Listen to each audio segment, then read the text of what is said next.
pero es importante que lo vayamos bajando a un contexto donde se pueda aplicar de una manera práctica en educación.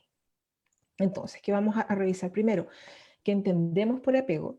Segundo, ¿cómo influye el apego en el aprendizaje?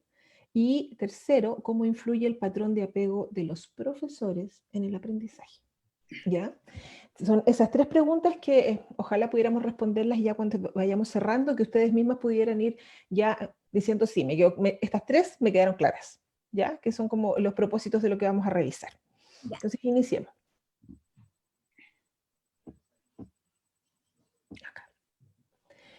Primero, el apego básicamente es una relación de dependencia que nosotros tenemos cuando estamos recién nacidos con un adulto que nos brinda los cuidados. Eso es básicamente una relación de dependencia sin la cual no vivimos. Por eso es tan importante. Y el adulto que nos proporciona los cuidados básicamente se transforma en nuestra figura de apego. Los seres humanos especialmente no podemos sobrevivir sin un vínculo de apego. De hecho, hay estudios, y en el Hospital San José existe un programa en donde las guaguitas que no cuentan con una relación cercana, afectiva y nutricia, sufren lo que nosotros llamamos una depresión anaclítica a los 8 meses de vida. ¿Ya? Y para eso, en el Hospital San José, hay un programa de voluntariados a cargo de un médico en donde las personas de la sociedad civil, no necesariamente profesionales, pasan una prueba y son voluntarios para ir a asistir afectivamente a los niños que han sido abandonados dentro del hospital. Entonces pasan tiempo con los niños y hacen estimulación verbal, hablan con los niños, les cantan, los tocan, los acunan, ¿ya? Para que ellos no sufran finalmente esta depresión tan pequeña que impacta su desarrollo físico y su desarrollo cognitivo, y ni hablar del desarrollo afectivo.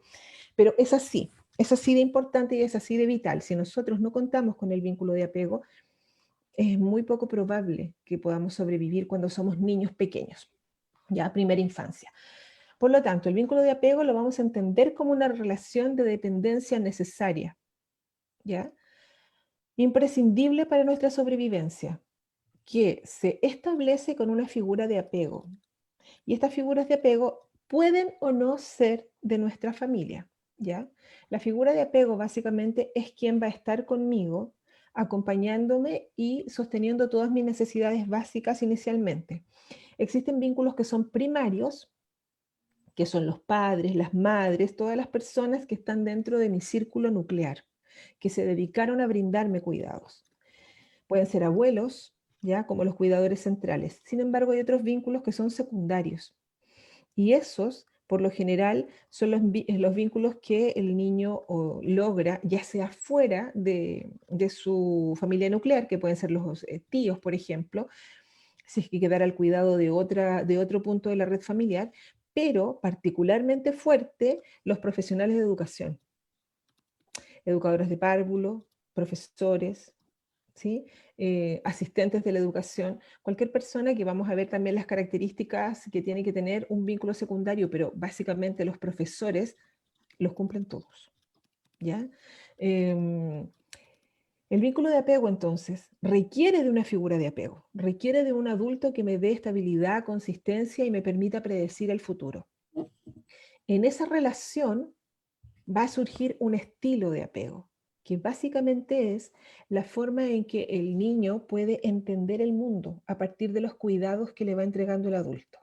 Entonces, si tenemos cuidados de mayor calidad, el mundo se va a entender como un mundo posible de explorar, un mundo en el que yo puedo confiar, voy a tener un temperamento mucho más alegre, mucho más expansivo, mucho más dialogante. Sin embargo, si nuestros cuidados, los que pudimos recibir, no eran de la mejor calidad o fueron interrumpidos o se cortaron porque, en fin, duelos, enfermedades de los adultos tuvieron que cambiar de cuidador, el tipo de estilo de apego, que también lo vamos a revisar, que no es de calidad, lleva al niño a entender el mundo de una manera mucho más insegura, amenazante, ¿ya? Son menos expansivos, exploran menos, tienen muchas más conductas que los profes definen como disruptivas en sala, pero sin duda también tienen como tienen una baja exploración, también tienen una baja curiosidad, el aprendizaje también se hace de una manera mucho más lenta, ¿ya? Y tenemos acá en los estilos de apego, tenemos el seguro, que es básicamente el que ha recibido todos los cuidados de manera oportuna, es decir, cuando los necesitó y de una buena calidad. Es decir, el adulto que cuidó a ese niño fue un adulto estable en el tiempo, pero también emocionalmente, fue consistente, es decir, estuvo cada vez que el niño necesitó de una manera que era buena para el niño, ¿ya? Y esto le permitió al niño entonces predecir cómo eran las cosas, predecir el futuro y de una manera tranquila. Sin embargo, los otros apegos son los apegos ansiosos y ahí tenemos tres tipos. Está el preocupado, el temeroso y el desvinculado, que lo vamos a ver en detalle. Pero básicamente todos los otros apegos que no son seguros es porque tuvieron una calidad en la entrega de los apegos en donde hubo algún ruido en algún punto, ya sea en la estabilidad, en la consistencia o en la capacidad de predecir, ¿ya? Finalmente, estos estilos de apego, cuando nosotros crecemos, se transforman en modelos operativos internos. ¿Qué quiere decir esto? Cuando nosotros somos niños, estamos formando nuestro estilo de apego en relación a nuestra figura de apego y cómo me cuida. Cuando yo soy adulto, eso lo tengo internalizado, es automático. Y básicamente son mapas cognitivos, son como guiones con los cuales yo voy interpretando todas las experiencias que vivo, ¿ya? Y entonces, si he tenido, por ejemplo, un guión muy feliz, las experiencias dolorosas las voy a poder afrontar de mejor manera. Pero si mi modelo operativo interno me propuso un guión sumamente ansioso, sumamente de mundo peligroso, todas las experiencias que yo vaya viviendo difíciles van a socavar aún más, por ejemplo, mi autoeficacia, mi autoestima, mi afrontamiento al estrés. ¿Ya? Entonces ya entendemos que los niños desde muy pequeños vienen con ciertas ventajas respecto al vínculo, ¿ya? De cómo se enfrentan a la vida, cómo interpretan las experiencias. Ya desde ahí tenemos cierto grado de desigualdad. Ahora, estos modelos operacionales internos que después funcionan automáticamente, claramente impactan en el aprendizaje. ¿Ya? El apego, antes de entrar al colegio, sirve como un modelo de aprendizaje informal. Entonces, a través del apego nosotros aprendemos el lenguaje, aprendemos el movimiento, a caminar, a controlar el esfínter, a establecer las rutinas más básicas, como los ciclos circadianos que tienen que ver con cuándo voy al baño, cuándo voy a comer, cuándo voy a dormir. Por lo tanto, los chicos con apego seguro van a tener este binomio cognición y emoción que no podemos separar, mucho más estable. Y son los chicos, por ejemplo, que en sala ustedes los pueden abordar felizmente, ustedes los ven y son súper equilibrados, que disfrutan el conocimiento, disfrutan el aprendizaje, tienen un apoyo parental, que son los chicos que a todo el mundo les gustaría tener en sala para poder tener aprendizajes súper fluidos y significativos, pero la verdad es que desde la experiencia que yo he tenido con un montón de profesores que hemos trabajado, son los menos, ¿ya?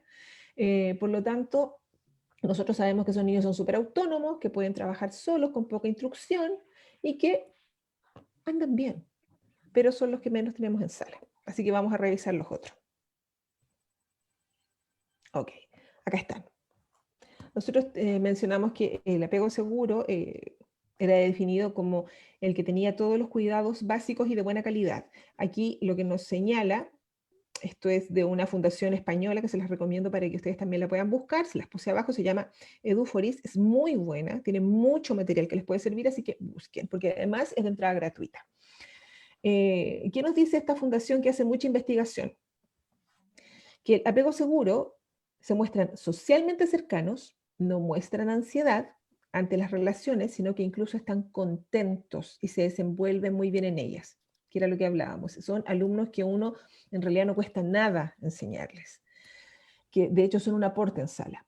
Sin embargo, los alumnos preocupados o inseguros buscan el contacto con desesperación. Son los alumnos que están adheridos al profesor y que aunque ustedes saben, por ejemplo, que el niño entendió y comprendió la instrucción, probablemente se las va a preguntar muchas veces. Porque no es que quiere, no quiere entender, quiere sentirse aprobado y cercano al adulto. ¿Ya? Se muestra hipervigilante y muy preocupado respecto a la separación. Son niños que lloran. Las primeras etapas, cuando tienen que ser recién dejados por la madre, En el jardín infantil son niños que les cuesta mucho separarse, que tienen un periodo de llanto y de adaptación muy fuerte. Otro tipo de apego inseguro tiene que ver con el apego temeroso. Son niños que evitan el contacto, que se protegen del contacto, ¿ya? Porque podría traerles frustración. Estos niños han aprendido que cada vez que le pedían ayuda a los adultos no estuvieron o no cumplieron con las expectativas de ayuda y se frustraron mucho. Por lo tanto, son niños que aprendieron a resolverse solos y evitan la ayuda de los adultos, ¿ya? Entonces son niños que no piden ayuda en sala, aunque no sepan. Y los niños desvinculados sí muestran preocupación. O sea, si ustedes a los niños temerosos se acercan, por ejemplo, a hacerle un halago, porque lo hicieron muy bien, ellos se ven muy incómodos, no les gusta eso. Y se ven preocupados de que el adulto se acerque a ellos, ¿ya? No saben cómo manejarlo. Y los chicos que tienen apego inseguro desvinculado son chicos que se muestran lejanos, no disponibles emocionalmente y no parecen preocupados por no tener vinculación. Son niños solitarios y que tienen buenas notas, ¿ya? Por lo general los evitantes tienen buenas notas. Ok, ustedes ven acá que esto tiene como es como un gráfico, ¿no? Porque aquí dice menos ansiedad, más ansiedad. Luego dice se aleja de los demás, se acerca a los demás. Efectivamente, tanto el apego seguro como el apego preocupado tiende a acercarse a la gente. El apego seguro de manera tranquila, el apego preocupado de manera un poco Ansioso. obsesiva, ¿ya? Necesita mucho del profesor. Y sí, el apego seguro, por ejemplo, y el apego desvinculado tienen una baja ansiedad. El apego seguro porque nunca ha tenido una mala experiencia, por lo tanto espera cosas buenas del futuro. Sin embargo, el apego desvinculado es porque ha tenido tantas malas experiencias que ya no necesita al adulto. Pero sí tienen comportamientos, digamos, de baja ansiedad. No se pone ansioso de no contar con un adulto, se resuelve solo. Mientras que el apego preocupado tiene una alta ansiedad de no ser aprobado, de no ser acompañado, de no ser validado por un adulto, igual que el temeroso que siente mucho temor de ser abordado por un adulto. ¿Ya? Se sienten rápidamente invadidos. Veamos entonces cómo podría distribuirse en aula esto. Esto es en población europea, así que tenemos que ver si nosotros estamos de acuerdo o coincidimos con los que nos propone esta investigación. Básicamente es población de España. Los profesores dijeron que el 70% de los chicos en sus aulas era seguro, ¿ya? En donde el cuidador principal respondía adecuadamente a las necesidades del niño. Dicen que el 11% de sus alumnos tiene un estilo de apego preocupado, en donde el cuidador principal es poco disponible o está ausente. El 14% temeroso, en donde tenemos padres o cuidadores principales que son invasivos, que sobrereaccionan o sobreprotegen a los niños. Y el 5% son desvinculados. No sé qué opinan ustedes, pero yo creo que esto no representa la realidad chilena. ¿Qué creen ustedes? No, No, ¿verdad? ¿Cómo lo pondrían ustedes?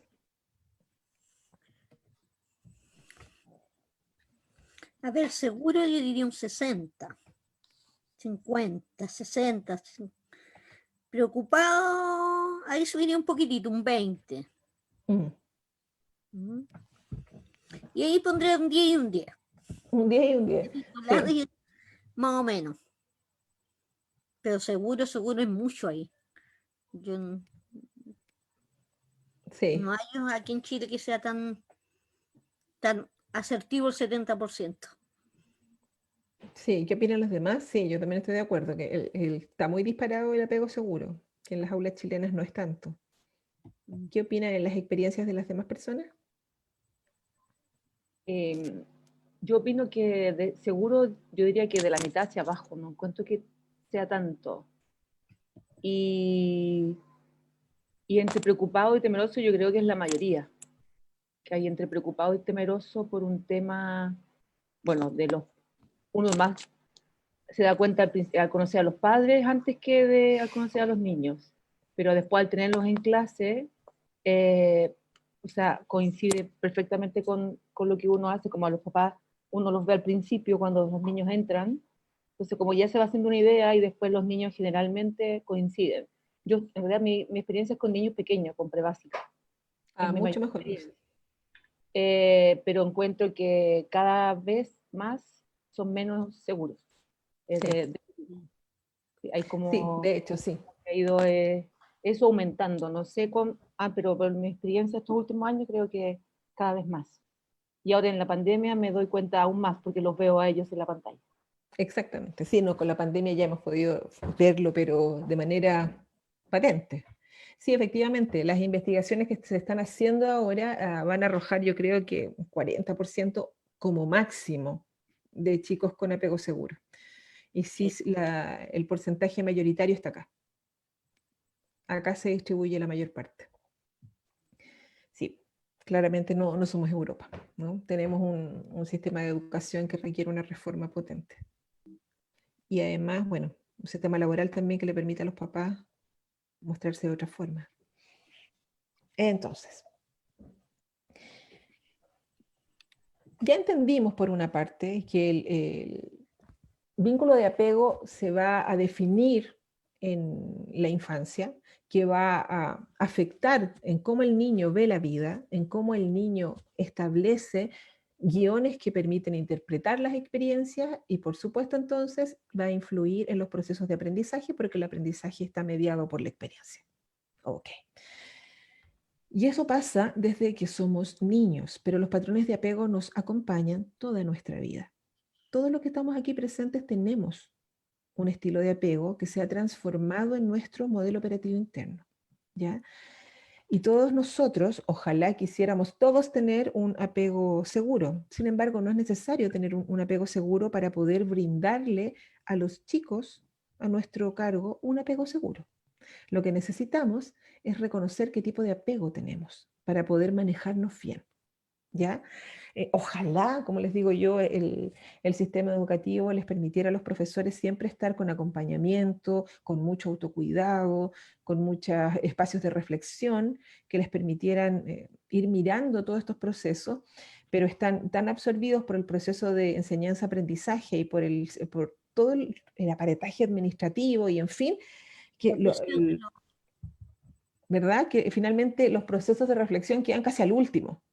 Mm. Y ni hablar del autocuidado, o sea, muy eventualmente hay experiencias de autocuidado para los profesores. Entonces, como no hay esos espacios, los profesores tampoco pueden identificar algo que es fundamental, su propio estilo de apego que va a teñir de un color emocional la forma en que ustedes entregan el conocimiento.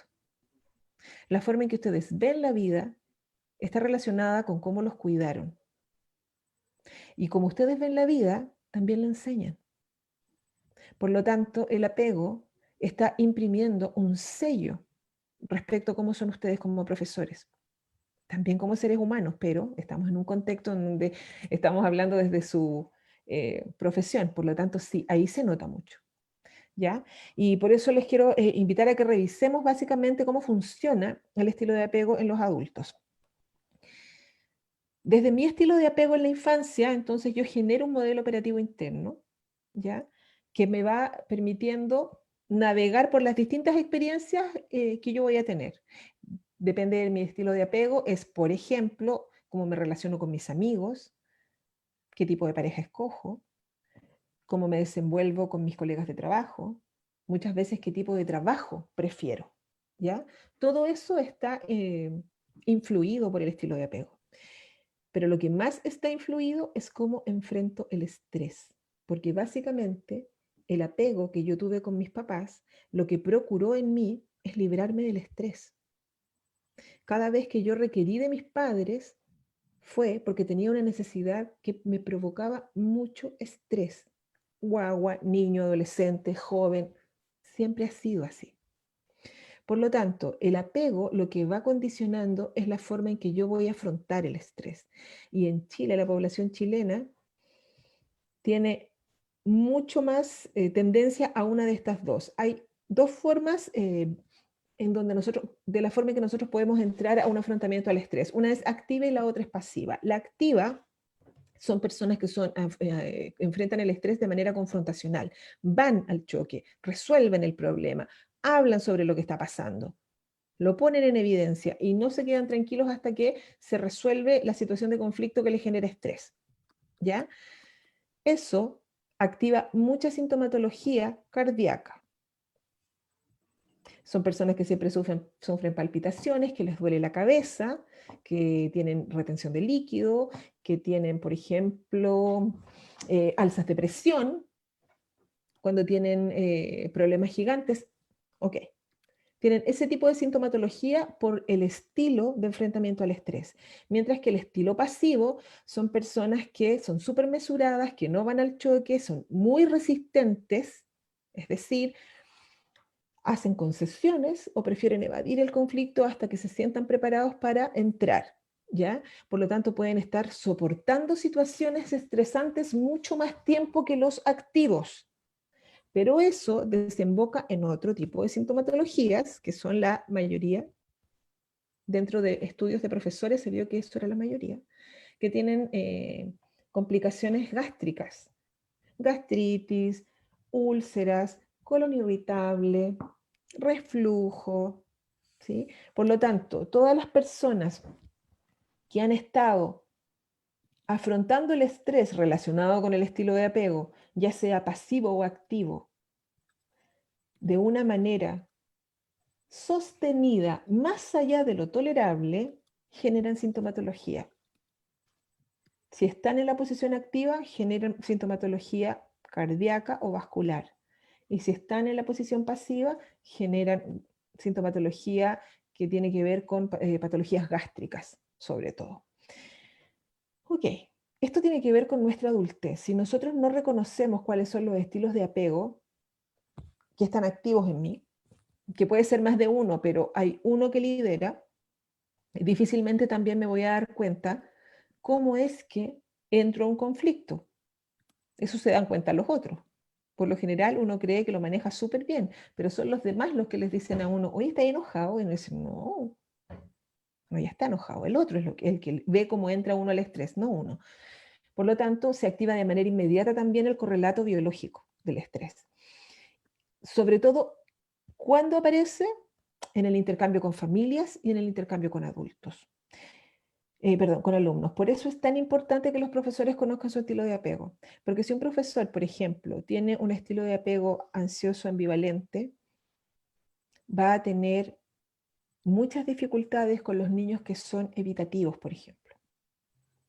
Porque las personas que tenemos un estilo ansioso ambivalente tendemos en estrés a querer ser aprobados, a querer ser validados por el otro, porque ese es el conflicto central de ese estilo de apego, la ansiedad por aprobación.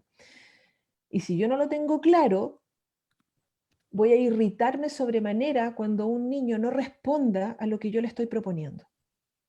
Y voy a creer que ese niño tiene una conducta disruptiva, que probablemente la tenga, pero que no es completamente el problema. El problema es que yo tampoco estoy sabiendo cómo entrar en esa relación de tensión, porque desconozco cómo reacciono, desconozco lo que tiene que ver conmigo. ¿Ok?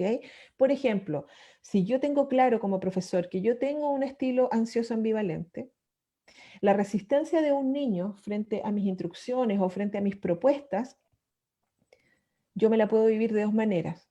Inicialmente diciendo, pucha, este niñito que es resistente, pucha, que es confrontacional, pucha, ya, sí, esa es la inicial. Pero en un minuto más reflexivo, yo me voy a acordar que yo tengo ese estilo y que probablemente algo de eso también tenga que ver conmigo, que a mí se me activa rápidamente la preocupación en ese minuto por la valoración y que en realidad mucho de eso tal vez tenga que ver con cómo funciona el niño desde su propio estilo de apego, no tiene que ver conmigo y no me lo autorrefiero, no me desgasto, ¿ok? Sino que lo pongo en su lugar y le doy la importancia que merece. ¿Ok?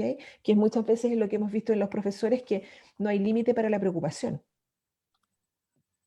¿Sí? Y de pronto están en sus casas todavía pensando en cómo podrían haberlo hecho mejor con un niño que salió de sala abruptamente y les golpeó la puerta. Y todavía están en casa, con sus propias familias. Y todavía están afectados. ¿Sí? Porque no conocen cómo salir de ahí. No reconocen su estilo de apego. Y en ese sentido queremos ayudarlos y queremos hacer un ejercicio con ustedes para que puedan reconocer cuáles son los estilos de apego que ustedes tienen, que son los que predominan hoy día. Pero algo también hay que decir antes de hacer este ejercicio. El apego es dinámico y va cambiando en la vida. Por lo tanto, yo pude haber tenido un apego súper carente cuando niño, ya sea porque mi mamá no pudo estar, porque estaba enferma, en fin, lo que sea, pero que ha ido cambiando con el tiempo porque tuve la fortuna de hacer nuevas relaciones importantes que fueron más estables que la relación inicial. Por lo tanto, por ejemplo, yo pude haber sido un niño muy carente de afecto, sin embargo, en mi relación de pareja tengo mucho afecto y compensé y mi apego mejoró. ¿Ok? Entonces, les propongo que hagamos un ejercicio los que estamos acá para poder explorar qué tipo de apego tenemos. Es un ejercicio que no es invasivo, solo basta imaginar y solo nosotros vamos a saber qué tipo de apego tenemos, ¿ya?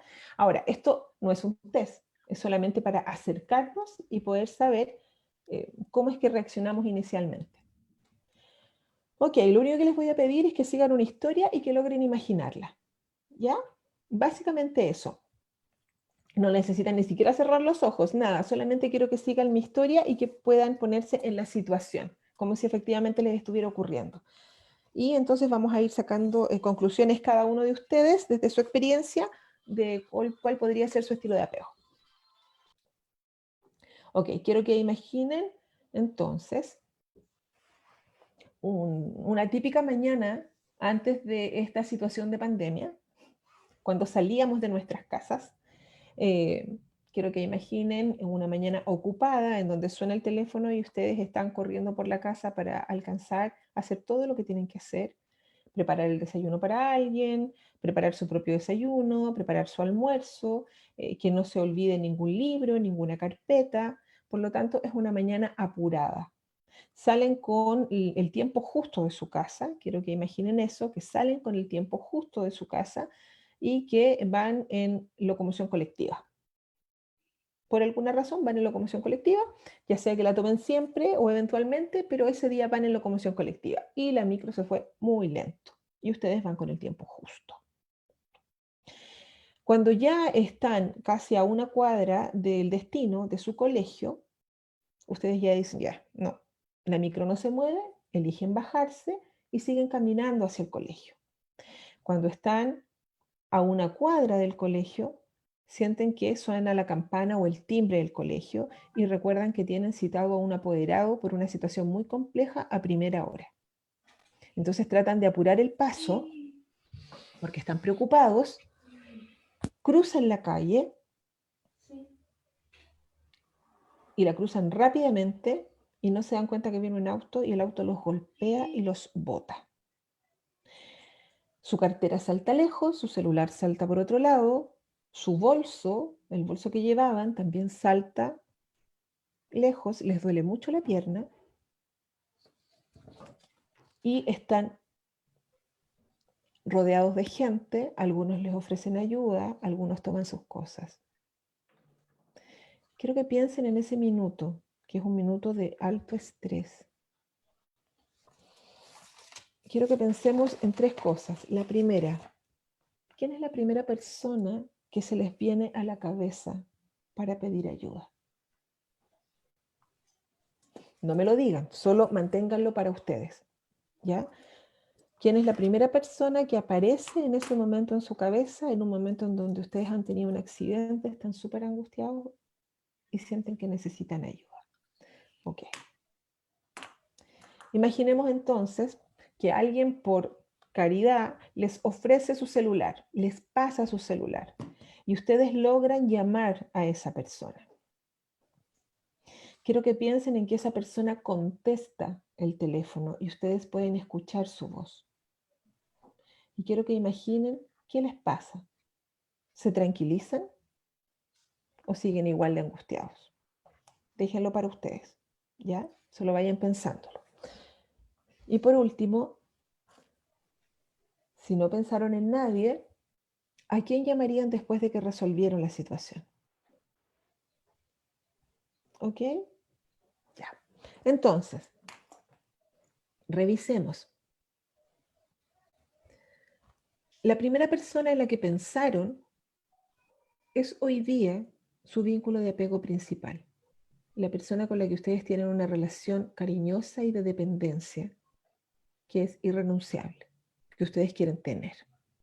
¿Ya? Si ustedes con esa persona, cuando imaginaron que los escuchaba, se sintieron tranquilos, es porque es un apego relativamente estable y consistente. ¿Ya? Y finalmente, si ustedes no pensaron en nadie y pensaron que efectivamente una vez resuelto el problema llamaban a alguien, ok, esas personas tienen un apego relativamente inseguro. ¿Ya? Si no se tranquilizaron llamando a la persona que imaginaron que les podría brindar ayuda, también tienen un apego inseguro. Solo si confiaron plenamente en la persona a la que llamaron y se tranquilizaron durante la imaginería llamando y escuchando a esa persona, es que tienen probablemente un apego mucho más cercano a los apegos seguros. ¿Ok?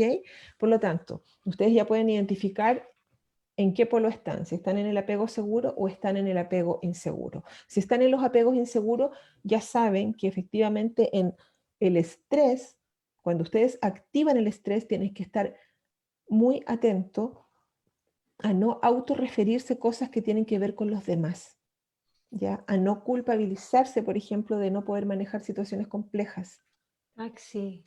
¿ok? Y sobre todo, aprender a leer a los niños. Aprender a leer respecto a qué tipo de apego también podrían tener ellos.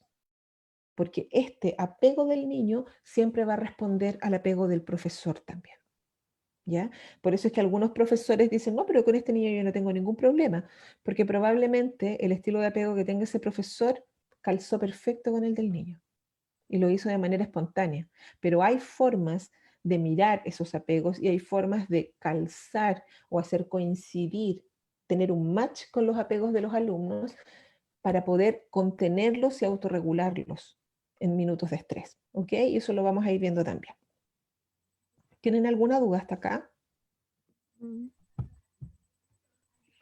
¿No? Ok. ¿no? Sigamos entonces.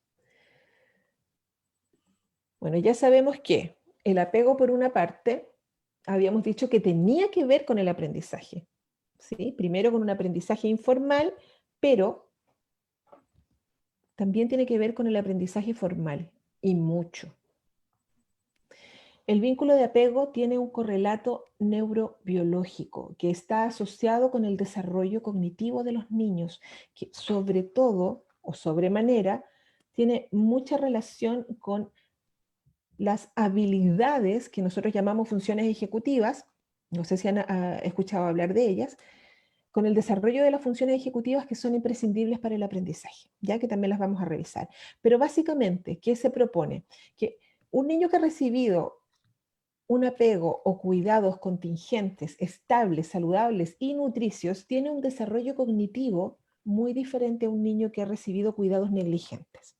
Los niños que han recibido buenos cuidados, un apego nutritivo o seguro, establece un desarrollo cognitivo de alto nivel.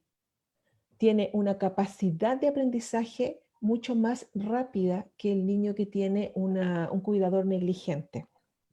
¿Por qué? Porque desarrolla las estructuras cerebrales y los procesos neurofisiológicos de una manera mucho más óptima que los niños que están con cuidadores que son negligentes o maltratantes. ¿Por qué? Porque los niños que están con malos tratos en el cuidado generan una respuesta crónica al estrés biológico y eso tiene efectos tóxicos en su desarrollo cognitivo. ¿Ya? ¿Puedo hacer Cuando perdón.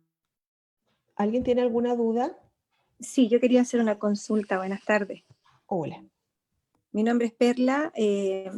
Hola, Tengo una Perla. duda en relación a... Usted mencionaba que el apego es dinámico a través del tiempo, ¿cierto? Que Sí. en cierto modo los tipos de apego pueden ir cambiando de repente en relación a nuestra experiencia también de vida o cómo nos va cambiando la vida a medida que nos vamos desarrollando.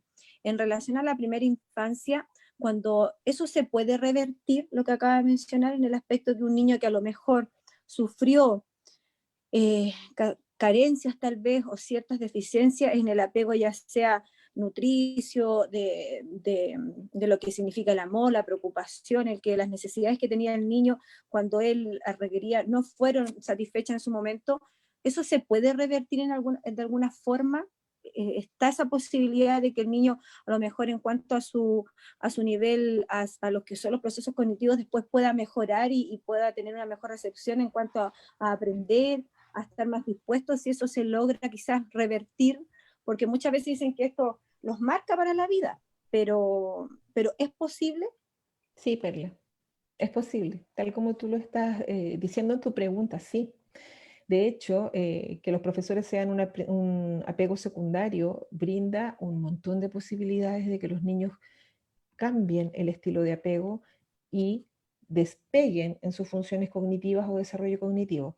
De hecho, hay estudios de neuroimagen que muestran que niños que habían sido víctimas de maltrato, víctimas de abuso sexual, cuando cambiaron cuidadores, cuando tuvieron una familia que los pudo sostener afectivamente y los acompañó en el proceso de reparación, los niños de hecho cambiaron incluso la estructura cerebral.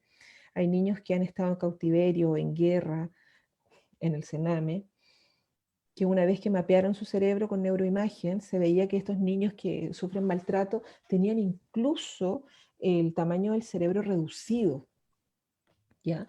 Y que cuando cambiaron los cuidados contingentes y lograron un espacio protector y volvieron a mapear el cerebro, habían mejoras, no solamente en estructuras, sino en interconexiones. Había más sinapsis, había más riqueza de interconexiones, por lo tanto, se habían provocado más aprendizajes. Así que sí, es posible. Como también es posible, al contrario, un niño que tuvo la fortuna de tener un apego seguro, si recibe durante el resto de su vida, ya sea por un infortunio, por ejemplo, ya no puede seguir con sus padres y cambia de cuidador y el cuidador lo maltrata, por supuesto que el apego seguro va a cambiar y va a variar. Por eso es tan importante la forma en que los profesores se relacionan con los niños. No es inocente, no es que no pase nada, pasa todo, porque los profesores son quienes heredan el vínculo de apego que los niños tienen con sus papás. Los niños los ven a ustedes como una prolongación de sus padres. Por lo tanto, van a buscar siempre su aprobación y su cuidado. Y si los profesores ejercen cualquier tipo de maltrato, no estoy pensando en un maltrato físico, estoy pensando, por ejemplo, en que de pronto los profesores tienen poco conocimiento y creen que hay algunas estrategias que son súper buenas, por ejemplo, usar ironía con niños pequeños que no pueden comprender la ironía y que se la viven como un maltrato, bueno, eso tiene consecuencias. ¿Ya? Por eso es tan necesario que los profesores se capaciten, para que entiendan el poder que tienen sobre los niños, sobre todo en primera infancia, pero sea cuando sea que ustedes se relacionen con los niños, su presencia, la relación afectiva que pueden establecer con sus alumnos, puede marcar una diferencia de por vida, sí. Sí. Si ustedes reciben a niños muy maltratados y ustedes generan un espacio de buen trato con el niño, ustedes le están enseñando a ese niño que hay otro mundo.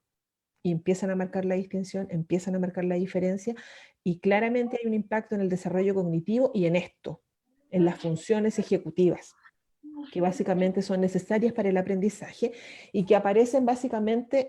Perla, perdona, ¿te respondí la pregunta? Sí, súper bien, muchas gracias. De ahí entiendo que muchas veces nuestros alumnos cuando nos dicen, tía o profesora, usted es como mi segunda mamá, Es que lo eres. es muy cierto, es muy De, cierto. de hecho, Muchas gracias. de hecho, hay unos estudios hechos por un psicólogo chileno en población chileno y un norteamericano que dicen que las educadoras de párvulo, de hecho, a veces tienen un apego más intenso con los niños que sus propios padres. Les responden mejor a las educadoras de párvulo que a sus papás. Así que sí, ustedes son como sus segundos padres, pero a veces son como sus primeros padres, sí, sí, efectivamente. Bueno, y el buen trato finalmente, o establecer un apego seguro basado en el buen trato con los niños, establece un impacto significativo en lo que nosotros conocemos como funciones ejecutivas y que las vamos a entender de la siguiente manera. Queremos que piensen que el cerebro es un aeropuerto, ¿ya? Y que todos los procesos cognitivos que los niños requieren para aprender son los aviones que tienen que despegar y que tienen que aterrizar. Y básicamente las funciones ejecutivas serían la torre de control, que está organizando los procesos para que no estallen en el aire y no choquen y no colapsen. Entonces, estas funciones ejecutivas están administrando los procesos cognitivos que necesitamos que estén encendidos para el aprendizaje, ¿ya? Los dirigen. ¿Y cuáles son las principales funciones ejecutivas? El control inhibitorio, ¿ya? Que dirige la atención y la concentración, la memoria de trabajo, que dirige, por ejemplo, la capacidad que tienen los niños de ir utilizando lo que están viendo con ustedes en clase, ¿ya? Sin olvidar lo que vieron ayer, y la flexibilidad mental, que básicamente es lo que permite que los niños busquen nuevas soluciones a antiguos problemas, ¿ya? Y que incorporen lo que van conociendo, como por ejemplo pasar de una suma o pasar de una resta a una resta con reserva, ¿ya? Para eso requerimos la flexibilidad mental. Para la comprensión lectora requerimos flexibilidad mental, ¿ok? Por lo tanto, cada vez que ustedes tienen un clima de aula nutritivo, ustedes están potenciando las funciones ejecutivas. Cada vez que ustedes establecen un apego consciente, porque lo van a establecer igual, aunque ustedes no quieran, los niños van a establecer un vínculo de apego con ustedes, pero si ustedes lo hacen de manera consciente, dirigida, como una estrategia pedagógica, en donde ustedes dicen, el buen trato es una estrategia pedagógica, no solamente ética, sino que técnica, porque me permite establecer aprendizajes significativos, entonces ustedes van a trabajar en el clima de aula de manera fuerte, ¿ya? No va a ser un peso. Perder tiempo, por ejemplo, como dice el profe, es que voy a perder tiempo si establezco, por ejemplo, actividades formativas. No, hay formas de hacerlo, hay formas de nuclearizar finalmente objetivos de aprendizaje con objetivos transversales. Hay formas de hacerlo, que probablemente después la Fundación también se los va a enseñar o los va a mostrar en este tipo de cartelera. Pero lo más importante finalmente es que nosotros consideremos que lo queramos o no, sus alumnos se van a vincular con ustedes, que tienen que conocer los vínculos de apego para poder leer a sus alumnos, porque el buen trato va a impactar en las funciones ejecutivas, y las funciones ejecutivas van a impactar en el aprendizaje que ustedes puedan desarrollar con sus alumnos, ¿ya? Por lo tanto, ¿es una estrategia pedagógica? Sí, pero ante todo es ético el buen trato. Ahora, para que las funciones ejecutivas funcionen y dirijan el aprendizaje, hay dos partes que nos interesan del desarrollo cognitivo. La primera es la corteza prefrontal, que está ubicada detrás de nuestra frente, pero se llama prefrontal, y dirige básicamente la regulación y la planificación del aprendizaje. Así de importante es. Y la segunda es la amígdala, que está un poco más escondida en nuestro cerebro, que es ese puntito rojo, y que básicamente quiero que pensemos en ella como si fuera el timbre de nuestra casa, ¿ya? Porque básicamente es un timbre frente a los estímulos aversivos sobre la rabia o sobre el miedo, sobre todo sobre el miedo.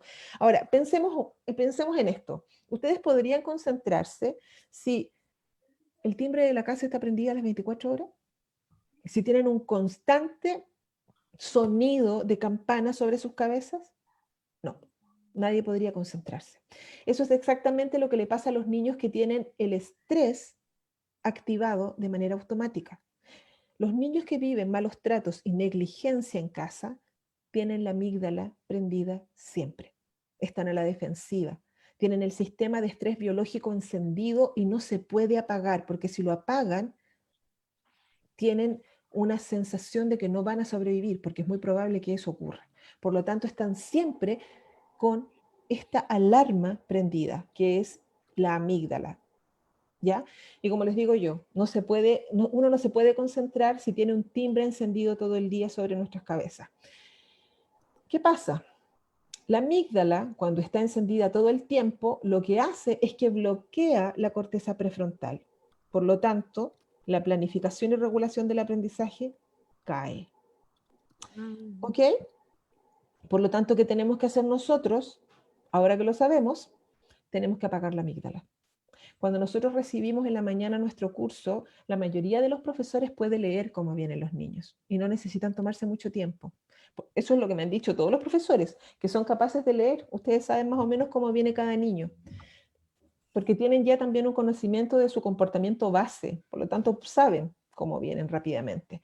¿Qué es lo que nosotros necesitamos?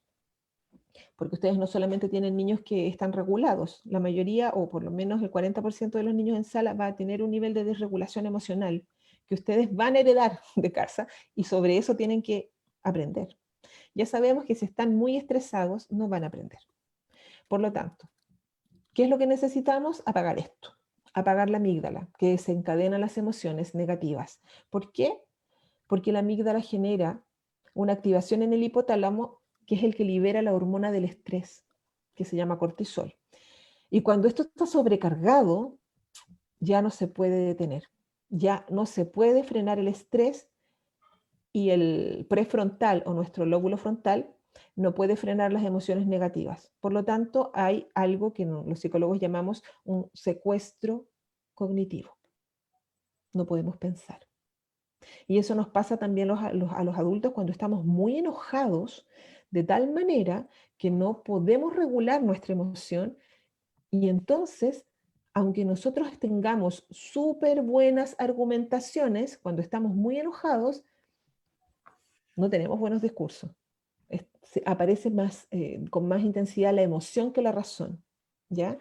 Y por lo tanto, lo que nosotros deberíamos hacer como adultos es no entrar a una discusión cuando sentimos pasados por la emoción, cuando hay un secuestro cognitivo.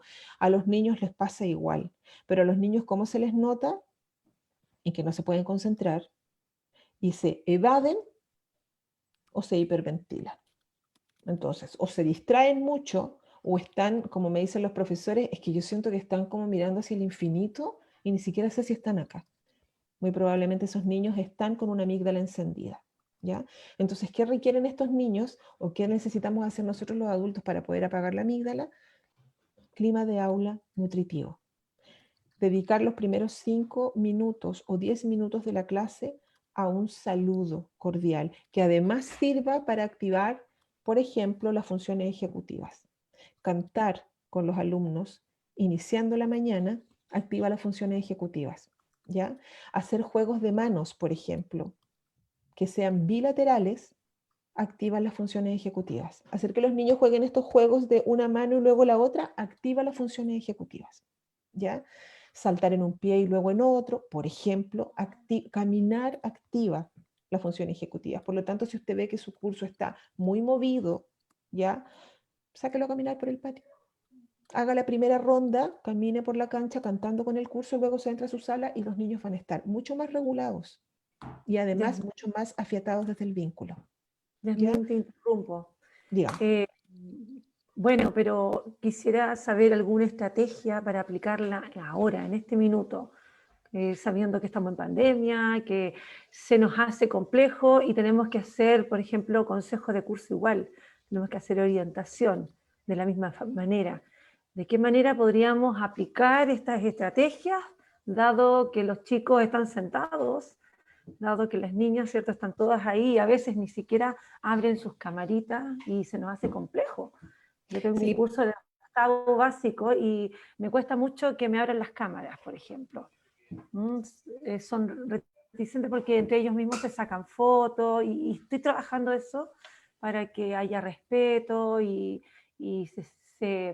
haya un espacio donde estemos todos, nos veamos todos, pero sea un espacio de que haya respeto, de que haya tranquilidad, de que se sientan acogidos, ¿cierto?, en este espacio. Pero vienen estos, digamos, estos fantasmas que nos vienen, donde sacan fotos, en donde hay hacen algunos recortes, se mandan en stickers, sí, Sí, por supuesto, y a los profes sí, también, sí. sí. Mire, te voy a contar las prácticas que los mismos profesores han dicho que les han servido, ¿ya? Que son buenas prácticas que se han logrado en algunos colegios donde nosotros trabajamos. Una de las prácticas que tienen los profesores básicamente es partir cantando, es partir proponiendo una cartelera de canciones. Se mandan carteleras de canciones por WhatsApp para que ellos escojan inicialmente cuáles son las que van a empezar a cantar. No les piden que prendan las cámaras, pero sí que activen el audio, ¿ya? Para que se escuchen que todos van cantando. Y les mandas canciones que efectivamente pueden ser incluso de reggaetón, mientras no tengan una carga erótica, puedes usarlo, ¿ya? Y les piden, por ejemplo, que cambien la letra del reggaetón. ¿ya? Y que adapten el reggaetón a la clase. ¿Ok? Y hay algunos que son bastante creativos, ¿ya? Y lo han hecho. Para los niños más pequeños también se recomienda que usen canciones que tengan apoyo psicomotor, ¿ya? En donde los niños pueden ir haciendo como la mímica, que después les voy a enseñar la que más funciona. Pero como me preguntaste de octavo, te voy a decir algunas técnicas que han funcionado en octavo. También, la mayor parte de los niños de octavo, de séptimo, de media, no prenden la cámara, según un estudio, porque se sienten sumamente invadidos, porque hay por lo menos un 40% que no prende la cámara porque no quieren que vean su casa, porque están en un lugar sumamente restringido, porque la mamá pasa, por ejemplo, por detrás de ellos con ropas o con el hermano a cuestas, en fin. Entonces no quieren que vean la casa. Entonces, o muchos de ellos porque la mamá lo está retando. ¿Ya? Entonces, por lo general se les pide que abran momentáneamente la cámara, en la medida de lo posible. ¿Ya? Pero sí que abran el audio o que ocupen el chat. Entonces, algunas estrategias son que empiecen cantando, la otra que se muestren brevemente con algún disfraz. Entonces hacen clases temáticas. Ya, mañana todos de pirata, listo, mañana es todo del Pirata del Caribe, ¿ya? Entonces se abre 5 minutos las cámaras para verse y se toman una pequeña foto grupal de todos los recuadros. Otra, por ejemplo, tiene que ver con el uso de pizarras, el uso de... Hay varias herramientas que se pueden usar ahora online. Una se llama, que se las puedo después como referenciar, pero hay una que se llama Jamboard, que permite usar una pizarra compartida en donde los chicos van poniendo stickers, ¿ya? Sobre lo que está pasando en la clase. Entonces no necesitan mostrarse, pero sí van interactuando de manera inmediata. Y hay otra que se llama Google, ¿ya? Que está por Google y es gratuita. Y en donde los niños pueden ir, ellos son nativos digitales, así que ellos aprenden a usarla antes que los profes, y van trazando como mapas cognitivos, pero llenos de color. Entonces van poniendo, por ejemplo, las palabras que les parecen clave de la clase, lo que están escuchando, y las van poniendo de distintos colores, pueden poner incluso videos, añadir los links de los videos, y como ellos se manejan muy bien, ha resultado muy útil. Así que si ustedes quieren, yo se los puedo compartir después esas dos herramientas. ¿Ya? Eso para los niños más grandes. Música, disfraces, objetos significativos. Hay días, por ejemplo, sobre todo para los consejos de curso, en donde los profesores han pedido que los chicos lleven algún objeto que sea importante para ellos y que cuenten por qué es importante, pero el profe también lo lleva, el profe inicia. ¿Ya? Entonces el profe da la pauta y dice, miren, por ejemplo, te voy a inventar, quiero mostrarles esto yo lo tengo desde pequeño, me lo regaló mi profesor, o me lo regaló mi mamá. Me lo regaló mi mamá porque yo era mala en matemáticas. Entonces mi mamá quería que yo tuviera confianza en mí y me regaló esto. ¿Sí? Y empiezan entonces de a poquito, los chicos empiezan a animarse y empiezan a abrir las cámaras. Pero tiene que ser constante, no sirve de una vez, porque los chicos lo que están probando es el vínculo. Eso es lo que están probando. Entonces, si se hace una sola vez y ya no se hace más porque no funcionó, no tiene sentido. No importa que al principio sean poquitos, ¿sí? Porque las buenas experiencias van animando a los demás. Entonces, tienen que ser estables y constantes, como el vínculo, ¿ya? Eso te puedo recomendar para los niños de octavo. Hay algunos chicos también que han editado, por ejemplo, que en consejos de curso le han dado permiso para mostrar sus TikTok. ¿Ya? Entonces hacen TikTok de la clase. Hacen algo que se relacione con la clase, ¿ya? Con bailes, con músicas, con carteles, da lo mismo. O también hay muchos de los niños que tienen canales de YouTube, que son como youtubers. Entonces se les pide que también muestren algo relacionado o que comenten algo de su curso, que hagan un TikTok del curso, que hagan una reseña en su YouTube del curso, ¿ya? Y que después el que quiera lo muestra. Eso ha sido muy usado, la verdad. Está dando muy, muy buen resultado, pero tiene que ser constante, ¿ya? Y se transforman como en carteleras, porque ellos ya saben quién viene. No, hoy día expone el Mati, entonces entran a verlo. Y para los niños pequeños se recomienda mucho el uso, por ejemplo, de títeres de dedos. Les encanta, ¿ya? Que los pueden ir construyendo incluso con ellos, que sean como de papel, que sea una cosa muy fácil, o de palitos de helados. Pueden usar esta nuclearización con tecnología, por ejemplo, o con arte, y construyen estos títeres, entonces tienen como pequeños avatares, ¿ya? Y los van mostrando. Y también las canciones con apoyo psicomotor, como por ejemplo, conocen, es una canción súper antigua, pero que de verdad que pega en todas partes. ¿Conocen la canción Tiburón, Tiburón? Es muy antigua, ¿sí? Ya. Esta, yo se los voy a mostrar. No se rían, porque de verdad funciona. Yo les voy a mostrar cómo la usan los profesores a los que se las hemos recomendado y funciona todo, ¿ya? Entonces, ustedes van con los niños, les piden que momentáneamente prendan las cámaras, por lo general están los apoderados atrás cuando son chiquititos y terminan bailando hasta los apoderados, ¿ya? Entonces ustedes lo que hacen es ir cantando lentamente la canción primero para que aprendan la mímica y después la van cantando cada vez más rápido porque finalmente eso causa mucha gracia. Entonces, si quieren ponen las aletas conmigo para que yo no lo haga sola, ¿ya? Entonces están así y empiezan a cantar y cantan tiburón, tiburón, tiburón, tiburón, tiburón a la vista, bañista, el tiburón quiere comer de mi cuerpito, no va a poder. Ay, ay, ay, ay, que me come el tiburón, mamá. Ay, ay, ay, ay, que me come el tiburón, mamá. Ok, nosotros usamos canciones como esa, a los chiquillos les encanta, ¿ya? De hecho, ellos han creado después mímicas para otras canciones, ¿ya? Y terminamos incluso con los papás atrás, porque los papás acompañan a los niños más chiquititos por Zoom, y vemos que los papás están bailando, ¿ya? Por lo general, también, todas estas estrategias que les estoy mencionando generan una activación de las funciones ejecutivas. ¿Por qué? Por la flexibilidad mental, ¿ya? Porque la creatividad abre las funciones ejecutivas, y cuando ustedes les piden a los chiquillos que entren en estos temas lúdicos, lo que están haciendo es abrir el canal de la creatividad, ¿ya? Así que, por favor, úsenlos, porque de verdad todo lo que les mencioné está funcionando en los colegios, ¿sí? Y no decaigan, no importa que haya una persona, 2 personas conectadas, por favor, que la clase sea como si tuvieran 100, porque ellos comentan eso después con otros chiquillos. Oye, no entraste, estuvo súper bueno, estuvo súper entretenido, hicimos esto con la profe, lo vamos a volver a hacer después, y ellos empiezan a entrar, ¿ya? Entonces, nunca bajen el rating, las clases siempre, siempre con todo el encanto, con todo, vamos, si hay 1 o hay 10, la calidad siempre se mantiene y la alegría también siempre se mantiene, ¿ok? ¿Alguna duda hasta acá? No. ¿Les gusta la canción? Sí. Es súper entretenida. Me gustó, sí. Sí, no, y cuando tenemos hartos niños, no, además se matan de la risa. Y siempre lo quieren hacer, después se lo piden todas las clases. Ok, ¿por qué es importante entonces considerar el vínculo y considerar que este buen trato o mantener el vínculo con los alumnos genera un impacto en las funciones ejecutivas? Porque tenemos una realidad en Chile que es aterradora, ¿ya?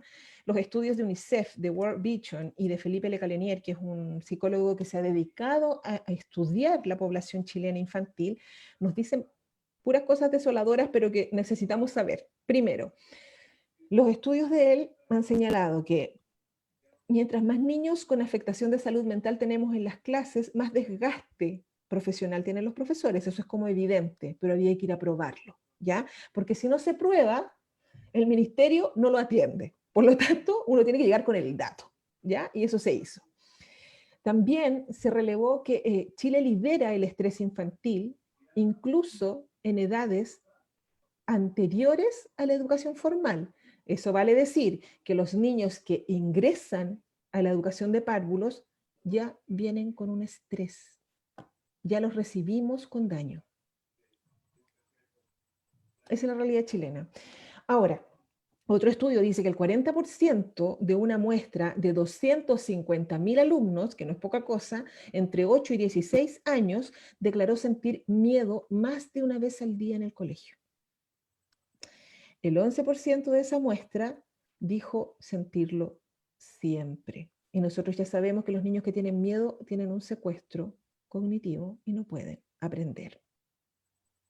Y estamos dándonos cuenta que tenemos la mitad del curso, si esta muestra es representativa, tenemos la mitad del curso con secuestro cognitivo. Entonces ustedes se matan haciendo buenas clases, ponen mucha energía generando estrategias didácticas, materiales, pero resulta que hay un problema de base que no está resuelto desde la didáctica, que tiene que ver con el vínculo. Y para eso necesitamos educación socioemocional, tomarnos los tiempos, nuclearizar, unir objetivos transversales con objetivos de aprendizaje para poder en el mismo momento trabajar emoción y cognición. El mayor miedo de los niños y los adolescentes encuestados era no rendir, no aprender. Y en segundo lugar, el bullying. Y lo peor es que el 5% de los encuestados le pediría ayuda a un profesor. Y eso tiene que ver con el vínculo. Y si no lo reparamos, no importa cuánta energía pongan en el proceso de enseñanza-aprendizaje, no van a subir los resultados, porque estamos entrando por una puerta que no es el problema. Tenemos que volver al vínculo. Si el vínculo es lo humano, es lo que nos permite aprender. Los aprendizajes significativos, los niños los tienen no por una buena clase, sino por una buena relación con el profesor. Incluso si hay clases que no son de tan buena calidad, porque el profesor está cansado, porque llegó aproblemado, pero el niño tiene una relación, un vínculo seguro con ese profesor, va a atender igual, se va a esforzar. Por amor al profesor, porque está vinculado con él. Lo que pasa, ¿cuál es el segundo problema? Nuestro segundo gran problema es que nosotros hemos sido criados bajo el paradigma adultocéntrico. ¿Quién de nosotros no escuchó, cállese que usted no tiene idea, no es que usted es chico? ¿A quién no le dijeron eso mientras estábamos creciendo? Y por supuesto, nosotros lo hemos internalizado. Hemos sido educados, por supuesto, y hemos entendido que el buen trato y el derecho de los niños y la convención de infancia, sí, estamos capacitados en eso, pero nosotros hemos sido criados en el paradigma adultocéntrico y se nos filtra. ¿Ya? Entonces nosotros replicamos, por ejemplo, tal vez no lo decimos verbalmente, pero inconscientemente nosotros creemos que siempre tenemos la mejor alternativa para los niños, que somos nosotros los que sabemos. Y en un sentido, sobre todo en el sentido proteccional, eso es así. Nosotros somos los que están llamados a proteger a los niños incluso de sí mismos, digamos, incluso de sus malas ideas. Pero en otro nivel, que es el nivel de aprendizaje, nosotros deberíamos escucharlos. Nosotros deberíamos acoger lo que los niños dicen como una alternativa, ¿ya? Y eso no pasa mucho, en las casas tampoco, ¿ya? Entonces, por ejemplo, los que nos parece una ridiculez para el trato con los adultos, nos parece súper legítimo en el trato con los niños. Les pongo un ejemplo. Imagínense que ustedes sirvieron la mesa, sirvieron el almuerzo y llamaron a su marido y le dijeron, oye, ven a almorzar, está servido. Pasaron 10 minutos, oye, por favor, ven a almorzar, está servido. Y tu marido está terminando ahí algo en el computador. Entonces, a la tercera vez que lo llamas y no viene, tú vas, le cierras el computador y lo mandas a lavarse las manos para que se siente a comer. ¿Te parece ridículo? Imposible, ¿no? Pero eso lo hacemos a los niños. No los escuchamos, no sabemos en lo que están. Todo lo que nos parece impensable con un adulto debería parecernos impensable con un niño. Deberíamos transformar la forma en que generamos disciplina. Debería ser una disciplina positiva, ¿ya? Una disciplina más legítima. Pero nuestro paradigma, nuestra forma de mirar el mundo, porque fuimos criados así, igual nos gobierna y tenemos que tomar conciencia de que eso es un pie forzado que tenemos. Que vamos a tener que estar siempre sobre eso, no nos va a salir natural. ¿Ya? Jazmín, disculpa, bueno, yo trabajo más con adolescentes y también la experiencia de tener un hijo adolescente. Cuando uno intenta el diálogo con adolescentes, me carga la palabra adolescente, pero con jóvenes en realidad, la cosa de que adolezca no me parece. Es difícil el diálogo, porque yo soy mucho del diálogo. De hecho, cuando llego a tercero medio, les digo, chiquillo, chiquilla, ustedes para mí son grandes, así que vamos a estar aquí dialogando. Hay preguntas que no me van a preguntar con qué lápiz escriban, porque ya están grandes, están a punto de salir del colegio, así que no me digan si pueden escribir con lápiz rojo, porque como no les damos autonomía, porque es un problema del tema, si eso está claro, o sea, no les damos autonomía para eso, te andan preguntando esas cosas, pero yo ridiculizo y hago como, soy muy humorística yo a mis clases. Entonces, cuando ya tú tratas de pasar al espacio del diálogo, y me pasa mucho con mi hijo también, el diálogo también se corta ahí porque cuando tú me dices, dame una razón y yo se la doy, pero eso es ridículo. Y ahí termináis, po, o sea, porque se te descalifica también la razón de por qué eso es peligroso, riesgoso, ir, por ejemplo, o hacer otras cosas, o tienes que cumplir la tarea porque es importante para el aprendizaje, no sé. Que igual uno lo valida, yo trato como de validarlo, pero también a esa edad es complejo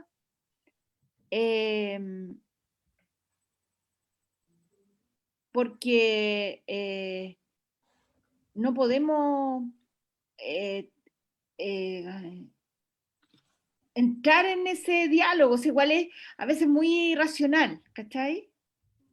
Eso me Sí, pasa. Entonces, como, ¿cómo lo hacía en ese? Porque entiendo vamos a verlo. que efectivamente nosotros anulamos a los chicos, o sea, no les preguntáis ni como lo que hemos visto, pues ni qué color les gusta la sala, les decimos cómo tienen que forrar sus cuadernos, o sea, les damos una cantidad de ordenanzas enormes.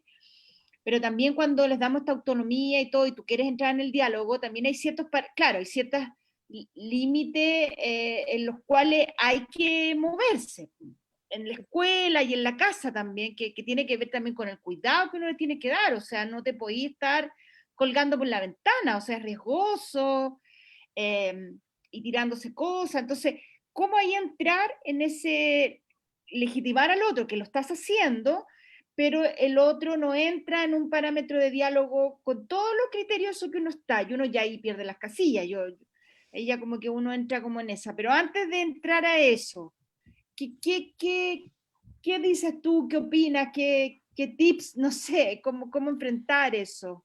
Mira, el cerebro desde el adolescente es todo un universo, ¿ya? Pero básicamente hay tres momentos en las discusiones con adolescentes, y básicamente no se puede entrar dialogando, porque los adolescentes no, inicialmente no. Inicialmente, por lo general, cuando tú le pones límite a los adolescentes, viene toda una descarga, ¿ya? O sea, que te digan que es ridículo y que no, y que, ay, que te hacen con las manos y, ay, la levantan, ¿sí? O que se van de donde tú estás hablando y después vuelven enojados a replicarte, ¿sí? Eso es descarga emocional. No puedes dialogar con nadie así, porque están secuestrados. Eso es secuestro emocional, que lo vamos a ver, ¿ya? Te juro que lo vamos a ver, porque tengo una lámina de eso para que lo compartamos. Así que Ya, cuando vale, lleguemos, yo te lo voy a responder desde ya, Cecilia, esto es para ti. ¿Te parece? ya, perfecto. Ok. Entonces, ¿qué es lo que nosotros tenemos que hacer, tendríamos que hacer desde nuestra perspectiva adultocéntrica? Ok, tengo que preguntarme si la decisión que estoy tomando tiene que ver con este paradigma adultocéntrico o no. ¿Por qué distingo lo que veo de ellos? ¿Por qué me explico así su conducta?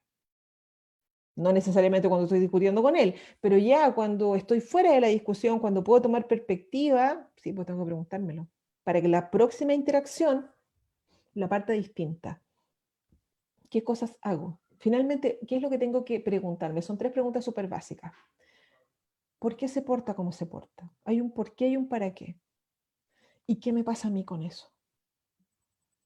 Si yo puedo mentalizar lo que le pasa al otro, puedo abrir más preguntas que no sean de sí y no, que sean preguntas reflexivas, ¿ya? No punitivas, como, oye, ¿va a llegar temprano? ¿Sí o no? Eso es punitivo, ¿ya? La pregunta reflexiva tendría que decir, ¿a qué hora te parece que es apropiado para que yo no me preocupe y para que tú estés a salvo?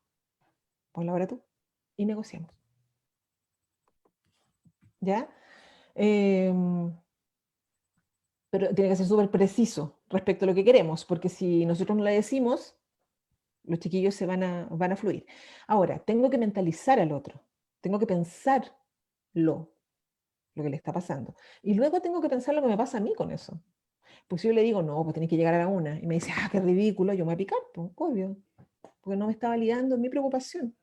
Entonces yo tengo que saber también lo que me pasa a mí, para ir midiendo la próxima interacción. Mentalizar y automentalizar. Entender o tratar de entender lo que le pasa al otro y ver cómo me afecta a mí, para ir modulando la interacción. ¿Por qué entonces todo esto? Porque el docente es una figura de apego secundario, lo quiera o no, ya lo vimos.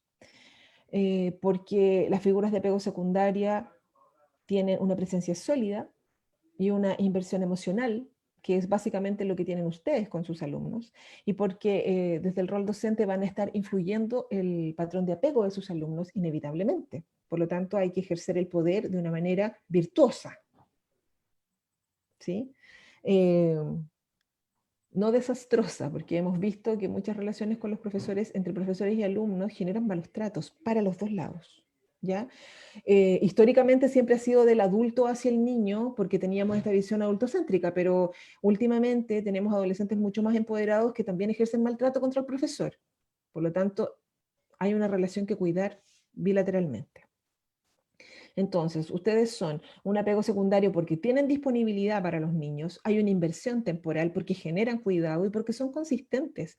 Cuando ustedes a los niños dicen, no, esto no se puede hacer, un día, probablemente la semana 2, cuando se los vuelva a pedir, no, no puedes hacer eso. Eso es consistencia, ¿ya? No como los papás que le ponen un castigo, a las 2 horas se lo levantan. Ustedes probablemente no, son más consistentes que los padres.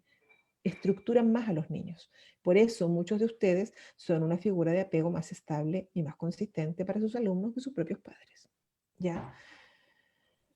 Ok, entonces, ¿qué se les recomienda a ustedes? Conocer y gestionar sus propios patrones de apego, y eso siempre se hace con trabajo reflexivo. Existen lugares, chiquillos. Yo sé que los colegios no dan, muchos colegios, no todos, afortunadamente, no dan espacios de autocuidado, no dan espacios de reflexión, de comunidades de aprendizaje, pero los hay. Y hay lugares también en donde se instalan fuera de los colegios que también se los puedo mencionar. Considerar siempre el desarrollo madurativo y cognitivo de los alumnos, porque está íntimamente ligado a la nutrición afectiva, y siempre tener mentalidad de mejora. Siempre. ¿Ya? Desde ahí, yo siempre me acuerdo de una historia que me contó un profesor de universidad, en donde él nos decía que su familia había sido muy pobre y que su papá era obrero de la construcción, y cuando él cumplió 16 años lo llevó a que lo ayudara en el trabajo, ¿ya? En la jornada diaria.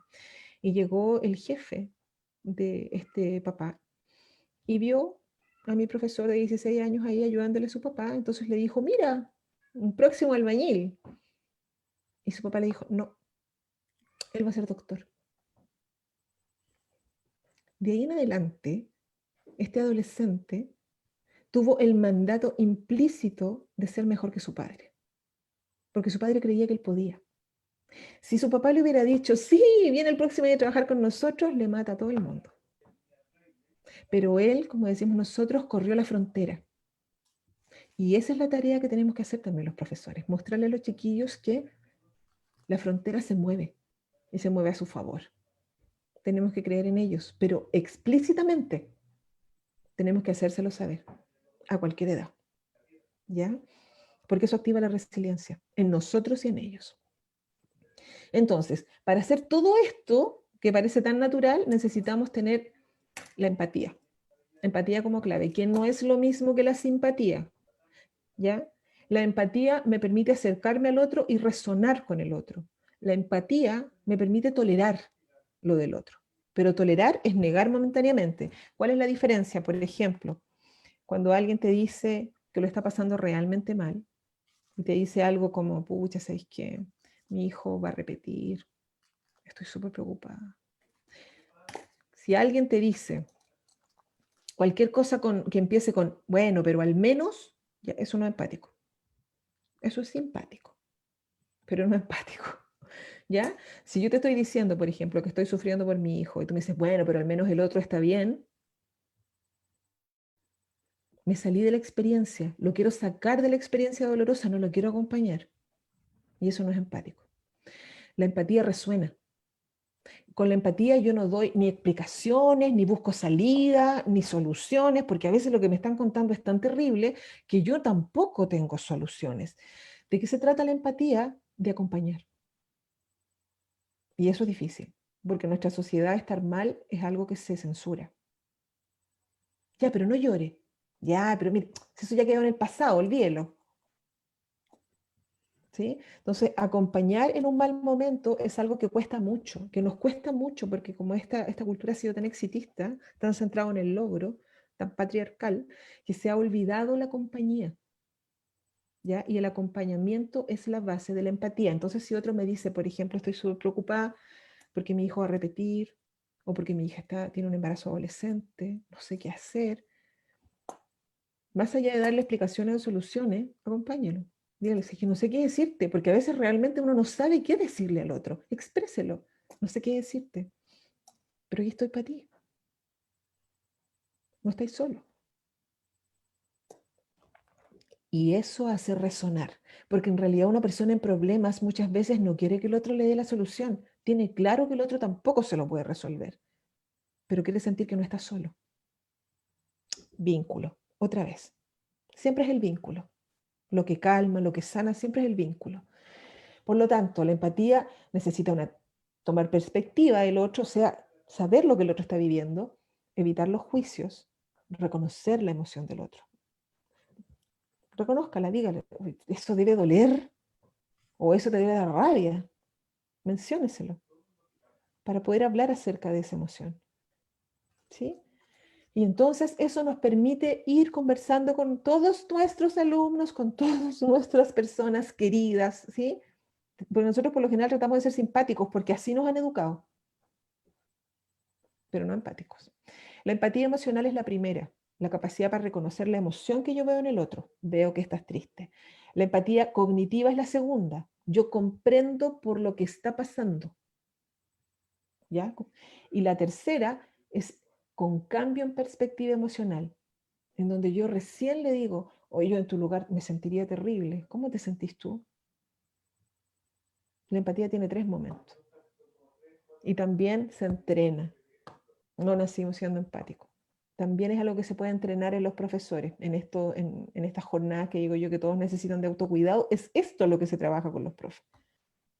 ¿Ya? Que son las herramientas para que no se quemen, para que no tengan desgaste profesional y puedan seguir siendo agentes de buen trato. Y por eso, a ver, espérame, no puedo creer, Cecilia, que no tengo justo no tengo, así que te la voy a explicar, porque justo no puse esa diapositiva que pensé que la había puesto. ¿Qué sucede con los adolescentes o qué sucede, por ejemplo, cuando una persona está con una afectación emocional muy terrible? Tenemos 3 momentos, no es una teoría tan reciente, pero es pedagógicamente es bonita para entender. Hay una parte del cerebro que es una parte más instintiva, que es la que responde primero, ¿ya? Y que es la que nosotros notamos primero en los chicos cuando tienen un estrés o que lloran o que gritan o que pelean, ¿ya? La segunda parte que se activa en nuestro cerebro es la emocional, recién ahí, en donde yo puedo elaborar la emoción. La primera es instintiva y me prepara para huir o para atacar. La segunda es emocional, en donde yo puedo ver cómo me sentí con esta experiencia. Y la tercera recién es racional, en donde yo recién puedo dialogar. Por lo tanto, si yo con un adolescente o un niño que me está presentando resistencia, que yo veo que está enojado o que yo veo que está molesto, irritado o triste, yo intento dialogar de manera inmediata, estoy perdida, ya perdí la carrera. Tengo que iniciar permitiéndole la descarga. Por lo tanto, si el adolescente me quiere zapatear, qué sé yo, decir, pero no, pero tú siempre me haces esto, siempre me cortáis el carrete a la mejor hora, qué sé yo, o mamá, ¿por qué siempre me estáis llamando? En fin, permítale la descarga, porque no es momento de hablar con ellos. No te van a poder escuchar, están secuestrados. Después de la descarga, cuando ya se logró el vaciamiento, hablen acerca de cómo se siente el otro. Menciónenselo. Así como, oye, te veo súper enojado. En realidad esto te enoja mucho. Para que te digan que sí. No te van a decir que sea el tiro, probablemente te digan, ay, no sé, ay, qué lata. Ya, siempre huyen hacia allá. Pero yo te estoy viendo enojado, yo no quiero que estés enojado, resolvamos esto de otra manera, pero yo te veo enojado, estoy equivocada, me estoy equivocando contigo, por favor dime. Listo, y estamos bajando la emoción, vamos en la segunda etapa.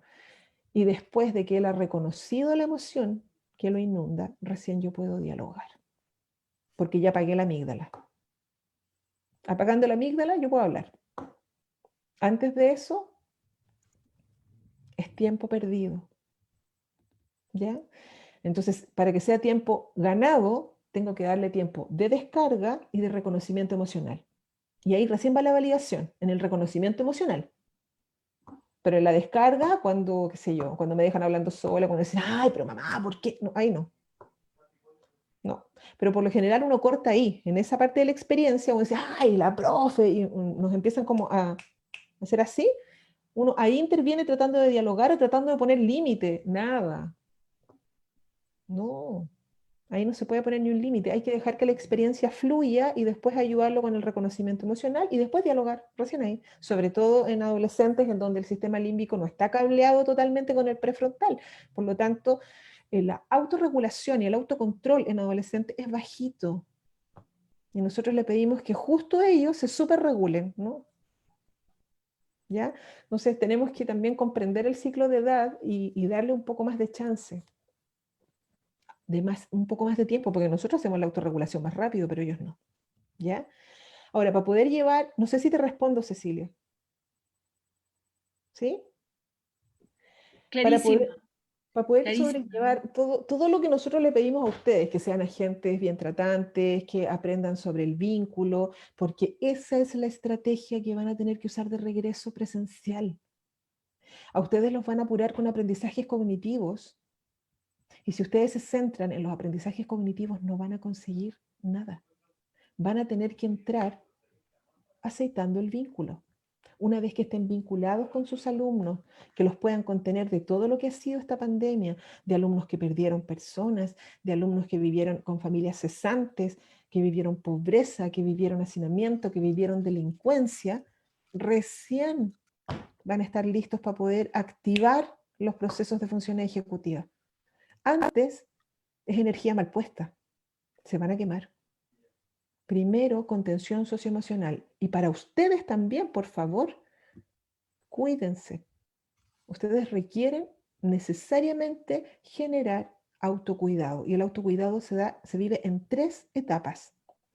El personal, que es el que hacen ustedes, ya sea que cuiden su higiene de sueño, ya sea que se alimenten bien, ya sea que traten de poner límites entre trabajo y familia, lo que ahora es casi imposible porque estamos trabajando dentro de nuestra propia casa, ¿ya? Bueno, ese es el primer nivel, un nivel de autocuidado personal del que soy responsable yo. Conocer mis patrones de apego, por ejemplo, en fin. Luego hay otro nivel que es el de equipo, con qué equipo yo trabajo, y es de esos espacios debería hacerse cargo el colegio, pero también hay espacios extra colegio que juntan a muchos docentes también para que puedan trabajar en eso, y los institucionales que ya son más ministeriales y tienen que ver con políticas públicas, en donde, por ejemplo, les mandan la bitácora de autocuidado, que no sé si la recibieron, que está basada en la disciplina positiva, que si bien es adecuado, no es pertinente en este minuto de crisis. ¿Ya? No respondía a la necesidad de crisis. Entonces, ¿qué es lo que requerimos? En individual, dice, necesitamos más de esto y necesitamos menos de esto en equipo. Monitorear mis síntomas corporales, saber cómo estoy corporalmente, ¿ya? Si me duelen, por ejemplo, las articulaciones, si me duele la vista, porque necesito cuidarme, necesito parar. Y para eso necesito monitorear, ¿ya? Porque los profesores no se ponen límites. Y pueden estar hasta las 3 de la mañana corrigiendo trabajo y después no saben por qué les duelen las articulaciones, ¿ya? Límites entre trabajo y familia que sabemos que están difíciles hoy día. Espacios libres de contaminación, es decir, yo termino mi jornada laboral y yo no voy a hablar con mi marido ni con mis hijos de malos momentos que viví en el trabajo. Yo voy a mantener ese espacio libre de la contaminación temática de mi trabajo, ¿ya? Y eso es un trabajo que hay que hacer, una pega, ¿no? Eso no surge naturalmente. Ejercicio físico acorde a sus posibilidades, sobre todo ahora en pandemia, por lo menos caminen dentro de su casa, en lo posible, o si ya las liberaron las comunas, salgan a caminar, es necesario. Alimentación sana, higiene de sueño, conocimiento de sus expectativas respecto al proyecto laboral donde están. ¿Cuánto tiempo quieren estar ahí? ¿Se sienten cómodos? ¿Qué están haciendo ahí? ¿Por qué están ahí? ¿Para qué están ahí? Que lo vayan teniendo claro. Hay gente que me dice que yo no me puedo salir del trabajo porque estoy pagándole la carrera a mi hijo. Bueno, eso es un terrible ¿para qué? Tiene sentido que estés ahí. Pero por favor identifica, porque eso también le brinda sentido a veces a estar en un proyecto en donde en realidad tú sientes que ya no deberías estar, pero tienes un para qué que te brinda sentido y te protege. Y también círculos de apoyo, ¿ya? Que es una experiencia que está instalando la fundación en algunos colegios que se llaman grupos de ayuda mutua, que se hacen entre profesores. Y se trabaja en todo lo que hemos estado conversando. Menos, por supuesto, queremos que pase menos esto en los equipos, comunicación confrontacional, gestión de conflictos de ganar-perder, trabajo desarticulado, ejecución del trabajo sin reflexión, equipos sin capacitación permanente, desconocimiento de las expectativas sobre la gestión directiva, qué es lo que quiere dirección de mí, supervisión basada en el déficit, en lo que me falta y no en lo que logro, y reuniones de equipo con priorización administrativa y no reflexiva, que es todo lo que hemos visto que pasa en los equipos que tienen alto desgaste profesional. ¿Ya? Esta es la experiencia que está estableciendo la Fundación. Son los grupos de ayuda mutua dentro de los colegios para distintos equipos. Hay un grupo para profesores, otro grupo para equipos directivos, otro grupo para apoderados, otro grupo para alumnos, que se ha dado en pandemia. Lo hemos acompañado en pandemia. Y son grupos voluntarios, confidenciales, todo online, chicos, ¿ya? Centrado en transformar todas las quejas personales que podamos tener con los problemas compartidos, como, pucha, los chiquillos no se están conectando, por ejemplo, ¿ya? Para buscar propuestas y mejoras. ¿Ya? Se hace por equipos, tiene frecuencia quincenal y las propuestas siempre son el resultado de un proceso semestral. Pero, por ejemplo, todas estas como estrategias que yo les compartí son estrategias que se fueron ensayando con profesores que trabajan actualmente en estos grupos GAM y que se fueron compartiendo, perfeccionando y ellos mismos se fueron compartiendo desde la sabiduría colectiva, desde lo que conocen a los cursos, por ejemplo. Y ha funcionado bien porque además es un espacio de descarga en donde los profesores pudieron pedirse ayuda o sencillamente acompañarse, como decíamos nosotros. Espacios de empatía, acompañémonos, ¿sí? Y ha funcionado bastante bien. Afortunadamente hay varios colegios que lo están implementando, sabemos que en la mayoría no hay espacios, pero yo creo que sí podemos buscar brindar, digamos, algo que sea más abierto, que sea más público, ¿ya? Entonces lo que quiero hacer con ustedes para finalizar es enseñarles una técnica que trabajamos en GAM, ¿ya? De autocuidado personal, pero que esta técnica también la hemos hecho con los alumnos, que se puede hacer online y que les ha gustado mucho. ¿Ya? Esto se llama tapping. ¿Alguno lo conoce? ¿No? Ya. El tapping está basado en la medicina tradicional china. ¿Ya? Este es como una especie de acupuntura sin agujas. Y lo que hace es que activa centros neurálgicos, que son como meridianos del cuerpo, que van a activar justamente el pensamiento bilateral, funciones ejecutivas, y nos hace sentir mejor. ¿Ya? La idea es que ustedes, a la vez que van estimulando físicamente, que es lo que yo les voy diciendo, vayamos repitiendo, lo vamos a hacer con nosotros y después les voy a dar un ejemplo de cómo hacerlo con los chiquillos, pero vayamos repitiendo de alguna manera frases que nos evoquen emociones positivas. Entonces, les voy a enseñar primero cómo se hace y después les vamos a ir introduciendo las frases, ¿ok? Manito izquierda y con la mano derecha voy a buscar esta zona de mi mano, ¿ya? La cuenca. Voy a separar dos deditos, pueden ser estos dos deditos o pueden ser estos dos deditos. Y voy a golpear suavemente acá. ¿Ya? ¿Listo? Y luego voy a cambiar al otro lado de la mano, acá. Yo ya estoy estimulando. ¿Cuál es la idea? Que además de esto, a los chiquillos les encanta. De hecho, después se ponen a hacerlo ellos solos, cuando están nerviosos. ¿Cuál es la idea? Mientras yo estoy golpeando, yo voy a decir cosas que sean gratificantes para mí o para ellos. Por ejemplo, Somos un buen curso. A veces nos cuesta concentrarnos, es verdad, pero somos un buen curso. Ustedes son unos buenos niños. Y a mí me gusta hacerles clases. Vamos a cambiar ahora ya. Yo les voy a ir enseñando.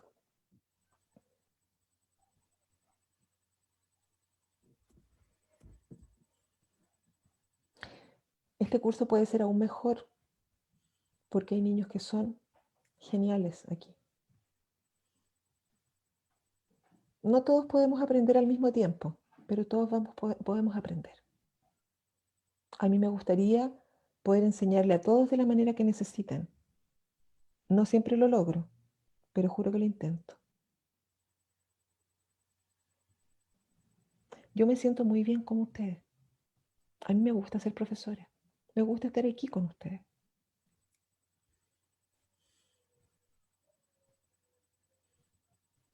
A veces estoy cansada, es verdad. A lo mejor ustedes lo han notado. Yo a veces también lo he notado. Yo creo que ustedes también están cansados. Ha sido un año difícil. Pero yo creo que lo vamos a lograr igual. Sí, lo vamos a lograr igual. Me pone alegre hacer clases. Me gusta verlo, o por lo menos escucharlo. Saber que están ahí, aunque sea por chat. Me gusta recibir las tareas. No para revisarlas, sino para saber que están ahí, que estuvieron ahí, que están bien. Por eso también me gusta mirarlo. Además me mato de la risa con su ocurrencia. Espero que de verdad, chiquillos, si me necesitan, me pidan ayuda.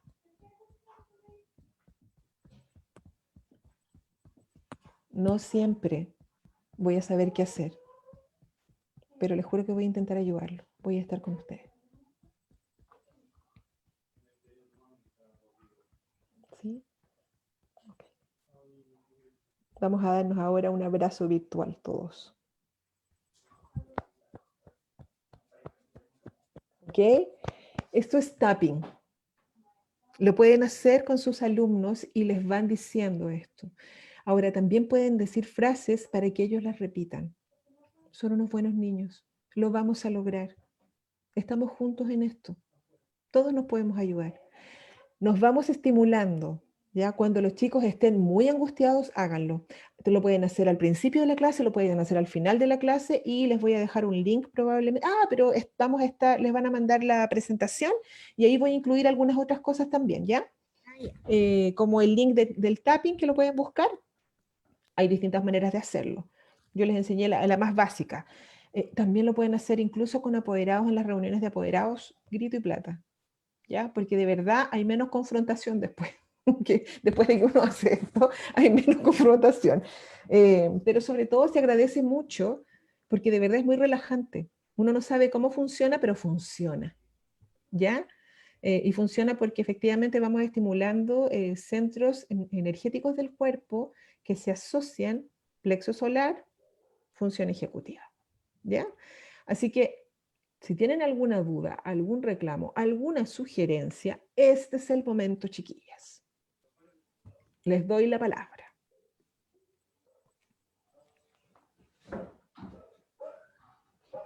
¿Qué les ha parecido? ¿Qué se puede mejorar? ¿Qué faltó? Ahora sí. A mí me encuentro que es un gran tema. No sé si tú todavía habías dado otro parecido al principio del apego, uno de los primeros. Yo quedé ahí enganchada con el ejercicio. Esta vez no lo pude hacer porque justo pasó algo aquí en la casa, no lo pude hacer, pero hoy me queda más claro que cuando uno ha tenido un apego no del mejor, uno lo puede trabajar, digamos, cuando ya está más grande. Y yo creo que sí, creo que en mi caso he podido hacerlo, gracias a Dios, y me resulta. Me pasa así que me hubiese encantado haber sabido esto antes de ser madre. Sí. Porque, Ay, sí, a mí también. porque, por ejemplo, yo hoy puedo reconocerlo, yo estoy trabajando con prebásica, yo tengo 51 años y puedo hacer todo lo que no hice con mis hijos. O sea, yo siento que como mamá cometí errores, digamos, con esto con lo que uno trae. y hoy estoy tratando de eso. Tengo un hijo adolescente, que por eso está escuchando a Cecilia, tiene 15 años y creo que hoy día él está estallando con todo esto, que viene desde mi apego con él y con un montón de cosas. Y son dos cosas igual. Yo siento con lo que ya dije, con lo que yo veo con los niños hoy en prebásica, que es muy triste. Y yo tenía como una percepción, pero hoy día me aseguro al verlo, lo que pasa en casa, que tú dices, los papás deben estar atrás, y tristemente me ha tocado ver a mí que en general el papá trata de no estar atrás, con niños incluso de 3 a 5 años. Y yo creo que por ahí va un poco esto de que dice Felipe de Candelier, que también yo lo he leído, creo que va un poco por ahí, que lamentablemente en esta generación de hoy, que estoy viendo yo, va un poco por eso. Y como profesora siento que tenemos una gran misión para poder hacer ese apego secundario y de alguna forma resolver, no por completo, pero ayudar a ese niño que está en crecimiento. Creo que hay un tremendo desafío con los prebásicas, sobre todo, que serán los primeros básicos y los básicas y la media después, porque yo creo que en media va a ser más difícil, Sí. digamos, revertir la situación. Yo siento que, por lo menos yo personalmente siento que hay un gran desafío, y a mí me apasiona ese desafío de poder ser ese segundo apego, ese secundario en aquellos niños, y tratar de con mis hijos sanar o revertir un poco la situación. Y con respecto a eso, con respecto a la adolescencia, y ya entendí que uno no puede dialogar, y claramente cuando tú decías, les contaba estos 3 pasos, yo quedo en el punto A, con mi adolescente en casa. Y es súper difícil de ir de ahí porque uno además tiene esta cosa en la cabeza como mamá, de que el niño tiene que entender que tiene que hacer, que tiene que estudiar, que no puede estar todo el día con el juego de pantalla, pero también es por eso.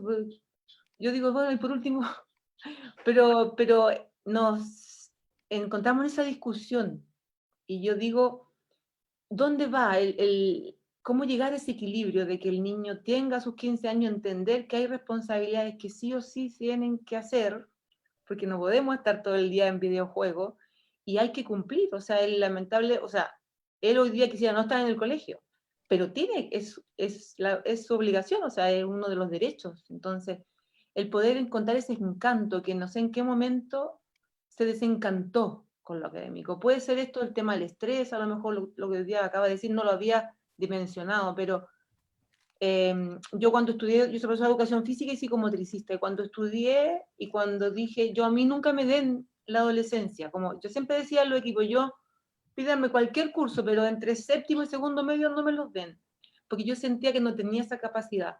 Yo hoy día siento que hay un encanto enorme en ellos, o sea, que está algo ahí que uno puede hacer mucho también, pero ¿cómo le damos en el clavo a eso, al equilibrio entre la disciplina, entre lo que hay que hacer sí o sí, y que sean felices y que no sufran en el El intento, proceso. en el proceso? O Eso. sea, cuando hablamos de alumnos, efectivamente es el vínculo. Y cuando hablamos de nuestros hijos, también es el vínculo, pero es otro dominio, porque con los alumnos uno tiene perspectiva, ¿ya? Y puede ser un poco más autocrítica. Con nuestros hijos, nosotros por lo general siempre creemos que tenemos la razón. Y me incluyo en ese saco, digamos. Entonces nos cuesta un poquito más escucharlo porque tendemos más a dirigirlo. Y desde ahí hay más resistencia. Ahora, con los videojuegos, primero, en pandemia ha sido una desmotivación generalizada de los adolescentes. ¿Ya? O sea, no es algo que esté pasando solamente a un grupo de chicos.